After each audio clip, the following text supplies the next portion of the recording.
De nombreux jeunes ont des difficultés à opérer de bons choix de filières et de séries dans leur cursus scolaire. Et pour cause, il manque d'informations sur les filières et séries disponibles et adaptées au marché du travail. Et pourtant, il existe des structures mises en place par l'État pour orienter les jeunes apprenants. L'un des responsables de ces structures explique ici l'importance de l'orientation scolaire ou professionnelle. L'orientation scolaire et professionnelle est un processus continu d'appui aux personnes. Si je parle de personnes, ça peut être les élèves, ça peut être les étudiants, ça peut être même des personnes qui travaillent déjà, et ça peut être des apprentis. Et donc, c'est un appui et un accompagnement qui se fait tout au long du circuit, du processus d'apprentissage, du processus scolaire, et qui permet d'abord à notre interlocuteur de s'adapter à la situation à laquelle il fait face. Avant de s'engager dans une étude, avant de s'engager dans un apprentissage, il faut connaître toutes les informations qui sont autour et pour voir si cela vous intéresse.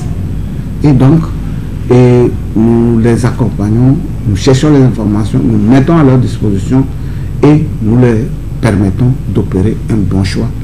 Et l'école ou la formation qu'il va faire lui permettra d'être heureux. L'orientation scolaire ou professionnelle se fait à partir de certains niveaux de l'enseignement. Elle respecte des critères bien définis. Le premier critère, c'est l'enfant lui-même. Quels sont ses intérêts? Il doit savoir, mais pour quelle raison je vais à l'école?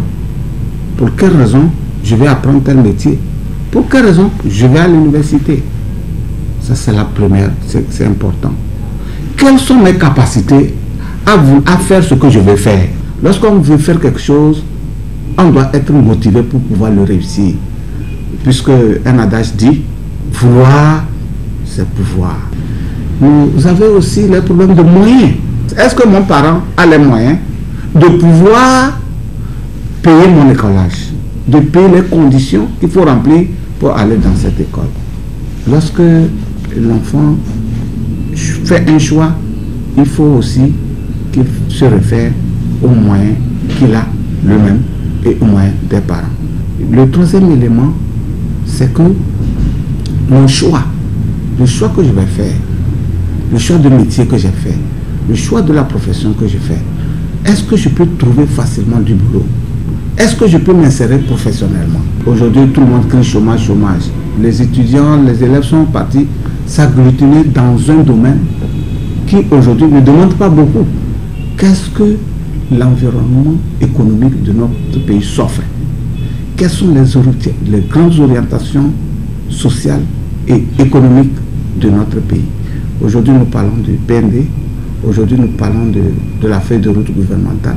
Quelles sont les grandes orientations de ces politiques? Et quelles perspectives ces grandes orientations s'offrent aux citoyens? Et c'est en fonction de cela qu'il faut faire son choix. Faire un bon choix de filière et de série, c'est éviter l'inadéquation formation-emploi et des échecs répétitifs.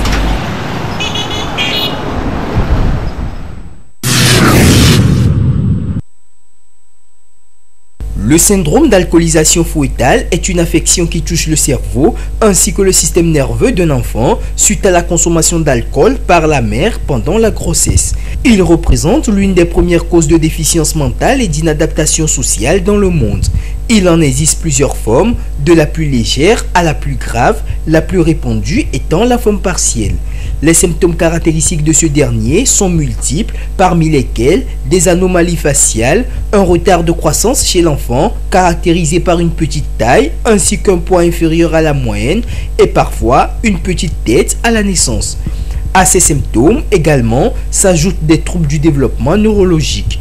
Parmi eux, des difficultés d'apprentissage, notamment dues à des troubles de l'attention, de la mémoire et du raisonnement, menant à un décrochage et échec scolaire.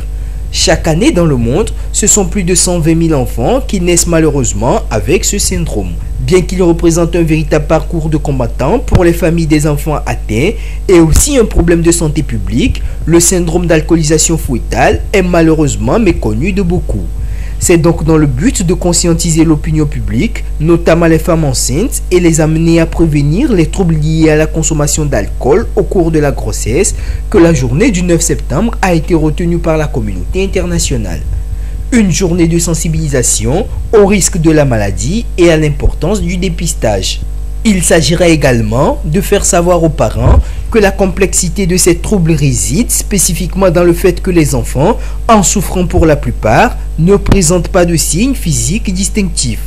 Que ces signes passent inaperçus, mais vont à la longue avoir des difficultés sur le plan du développement et qui peuvent se révéler parfois tardivement, avec pour risque premier un échec scolaire pour ces enfants. Cette journée se veut également le lieu d'inviter les dirigeants des États à mettre en place des dispositifs nécessaires devant non seulement permettre un meilleur diagnostic des sujets atteints, mais aussi pour une prise en charge plus efficace.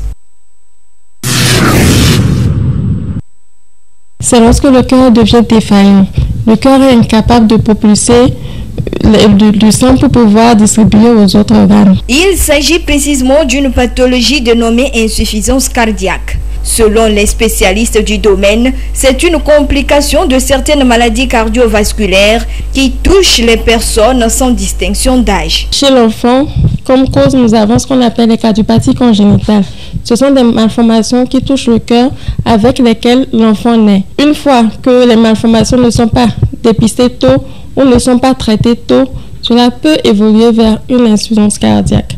Et chez les personnes adultes, la première des causes ici, nous avons l'hypertension artérielle. Nous avons également le diabète, qui est l'élévation de la glycémie. Nous avons également les infections, comme le VIH, le Covid. Nous avons aussi les cardiopathies ischémiques. C'est lorsque une ou plusieurs artères du cœur sont bouchées et cela se manifeste par des douleurs de poitrine. Et si la prise en charge n'a pas été faite dans les délais, l'évolution se fera vers une insuffisance cardiaque. Nous avons aussi l'atteinte des valves cardiaques, qui sont des portes du cœur qui permettent au sang d'entrer et de sortir. Si la prise en charge qui est le remplacement valvulaire n'a pas été faite, cela peut évoluer vers une insuffisance cardiaque. Le cœur est le moteur de l'organisme et une anomalie dans son fonctionnement peut entraîner progressivement des conséquences graves si rien n'est fait. L'évolution se fera d'abord vers une insuffisance cardiaque chronique au long terme et cela va entraîner d'autres complications qui sont les troubles du rythme, c'est-à-dire le cœur qui va battre très fort de façon soit régulière ou bien soit de façon désordonnée, ou soit le cœur qui va battre très lentement, ou bien soit des complications thromboemboliques. Lorsque le cœur bat de façon désordonnée, cela peut entraîner la formation des caillots qui vont aller boucher les vaisseaux, qui peuvent entraîner des AVC. Et à un stade avancé, il peut arriver la mort subite, qui est vraiment dramatique. L'insuffisance cardiaque est curable, mais demande beaucoup de moyens financiers, surtout dans les pays en développement comme le Togo. Il est donc préférable de garder le cœur sain pour une bonne circulation du sang dans l'organisme. À cet effet, il est conseillé d'adopter un bon comportement alimentaire. C'est de manger moins gras, de manger moins sucré, moins salé, d'éviter l'alcool, d'éviter la cigarette et aussi de privilégier les légumes et les poissons, volailles, d'éviter les boîtes de conserve parce que c'est vraiment riche en sodium, en sel. La fatigue, le manque d'énergie, l'essoufflement, la confusion ou le trouble de la mémoire, le gonflement de pieds et des jambes sont entre autres signes cliniques de l'insuffisance cardiaque. En cas d'apparition de ces symptômes, il est vivement conseillé de se rendre dans un centre de santé pour un bilan médical.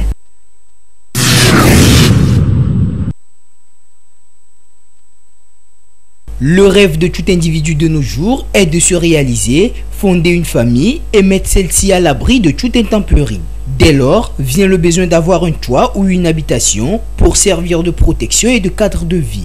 Sauf que dans nombre de cas, la réalisation de certaines de ces habitations, souvent confiées à des personnes non aguerries dans le domaine du bâtiment, peut s'avérer un danger pour les habitants. Entre éventuelles fissures de murs ou fondations mal faites pouvant conduire à un écroulement de la construction, les risques sont nombreux.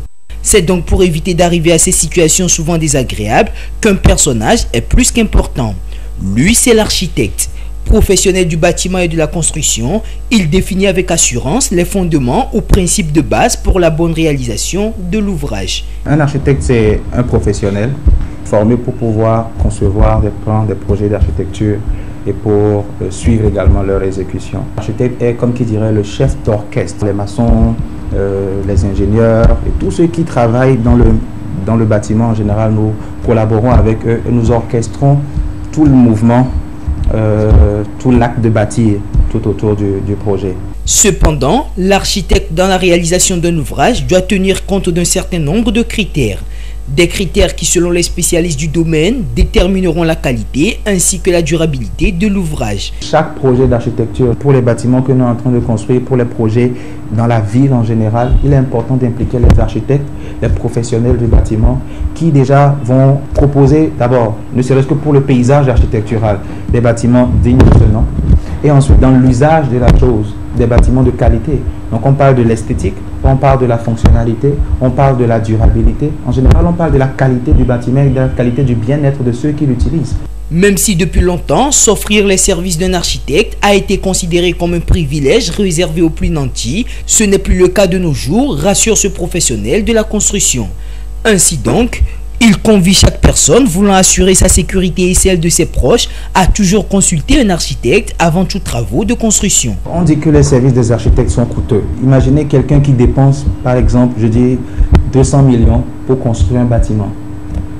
Et il ne s'attache pas au service d'un architecte. Et plus tard, on lui annonce qu'on doit démolir ce bâtiment-là parce que ça ne respecte pas les normes. Est-ce que là, on dirait que l'architecte est coûteux? Notre travail, c'est de concevoir pour l'être humain, pour le confort de la personne qui va utiliser le bâtiment. Ne pas faire recours au service de l'architecte, c'est s'exposer à concevoir quelque chose qui ne sera pas praticable, qui ne sera pas fonctionnel. Et lorsque vous consultez un professionnel, l'avantage c'est qu'il voit ce dont vous avez besoin. Il discute avec vous, connaît votre besoin, votre budget pour réaliser la chose et vous fera une conception pour un projet sur mesure. Non seulement par rapport à votre budget actuel, mais pour vous faire une prévision pour le futur. Rappelons qu'au Togo, plusieurs innovations ont été apportées dans le domaine de l'architecture pour moderniser le secteur.